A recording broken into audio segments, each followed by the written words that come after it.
আমরা বলতে চাই আজকের এই মিছিল থেকে যে হচ্ছে সরকারকে আবারও উদাত্ত আহ্বান জানাই, আমরা জনগণের রায়কে মেনে নেন, জনগণ আপনাদেরকে সাপোর্ট করবে।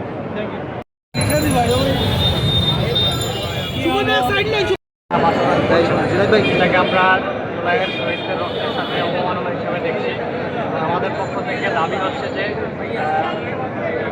জনগণের যে রায় সেই রায়কে বাস্তবায়ন করে জুলাইয়ের শহীদদের যে আকাঙ্ক্ষা সেই আকাঙ্ক্ষাকে